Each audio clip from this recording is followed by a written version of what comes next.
যাতে বাচ্চা পড়লো না ঠিকই, কিন্তু প্রথমে আত্মবিশ্বাস নামক বীজটা মাটির নিচে অনেক নিচে চলে গেল। It's most important. এবার শুরু হলো বাবা মা বাচ্চাকে প্রোটেক্ট করা, এটা চলতেই থাকলো। বাচ্চা 1 বছর হয়ে গেলে তাকে নিজেকে খেতে দেওয়া উচিত, আমাদের যেমন খাইয়েছেন। এর প্রতি আমার আহ্বান, তোমরা শুধু ভালো ছাত্রছাত্রী হও তাই নয়, ভালো মানুষ হও, ভালো নাগরিক হও। নিজের অধিকার যেমন বুঝো তেমনি দায়িত্ব মনে রাখো। সত্যকে ভালোবাসো, ভিন্ন মতকে সম্মান করো, আর দেশের কল্যাণে নিজের মত প্রকাশে ভয় পেও না। Be the unique one among the crowd. সবাইকে কোনো জিনিসে দক্ষতা অর্জন করতে পারলে সম্মান পাওয়া যায়। মজার ব্যাপারটা দেখুন, এই জিনিস আপনার বারবার বললেও বাচ্চাকে মুখে বললে বাচ্চা বুঝবে না। মাঠে খেলতে পাঠান, সহজে বুঝবে। খেলা মানে সময় নষ্ট নয়, এটা আজকের দিনে বাবা মাকে বলেও বুঝাতে পারবেন না। মাথা গেঁথে নিন, খেলতে গিয়েই বাচ্চা অনেক কিছু শিখে। এই শিখে খেলতে গিয়ে ডিসিপ্লিন শিখে।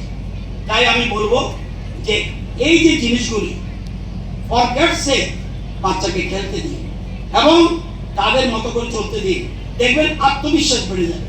তো এবং জীবনের প্রথম বছরগুলো যত পারে ভুল করুক, ভুল থেকে শিখলে সেখানে জম্পেশ হবে। ভুল করে শিখলে আত্মবিশ্বাস তৈরি হবে। আপনার বাচ্চাকে আজ ভুল করতে না দিলে বড় হয়ে যখন ভুল করবে সেই দিন হয়তো আপনি থাকবেন না পৃথিবীতে। তাই আপনি যতদিন আছেন বাচ্চাকে ভুল করা থেকে আটকাবেন না। আমি অনেকে সব না, বাচ্চার মতো থাকবে, আমি যা বলবো শুনবে, ভালো করে পড়াশোনা করবে। যখন পড়তে বলবো চুপচাপ পড়তে বসতে হবে। ভালো মার্কস আনবে, এটুকু হলে আপনি খুশি তো না? জেনে রাখুন আপনি ভুল রাস্তায় হাঁটছেন। আপনি যা যা চাইছেন ঠিক সেগুলি যদি আপনার বাচ্চারা করে তাহলে আপনি একটা মেরুদণ্ডহীন মানুষ তৈরি করছেন।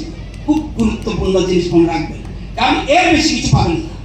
সে আত্মবিশ্বাস হারিয়ে ফেলছে। কেন বললাম কথাটা আপনাদের গায়ে লাগতে পারে, কিন্তু আপনারাই আপনার বাচ্চার আত্মবিশ্বাস ধ্বংস করে দিচ্ছেন। ধরুন একটা বাচ্চা সবাই হাঁটতে শিখেছে, তো নতুন হাঁটতে শিখলে দুধ পড়বে, স্বাভাবিক, খুবই স্বাভাবিক। মা বাবা হিসাবে আপনার কি করা উচিত? আমাদের সময়, আমাদের মুখ্যমন্ত্রীর সময়, আমাদের কি ছিল? আপনার উচিত একটা এমন জায়গায় বাচ্চাকে নিয়ে বসানো যে সে পড়ে গেলেও বাচ্চার খুব একটা জোরালো গুরুতর আঘাত লাগবে না। যেমন ধরুন ঘাস আছে, এমন মাঠে বা মাঠ না থাকলে বাড়ির কোনো একটা ফাঁকা জায়গায় যেখানে কোনো ধারালো কিছু নেই, সেখানে ফোমের উপরে ম্যাট পেতে দিলেন।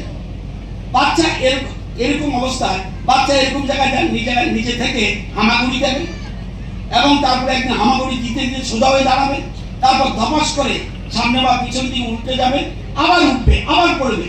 এরকম করতে করতে একদিন তার 1 পা 2 পা করে এগিয়ে যাবে।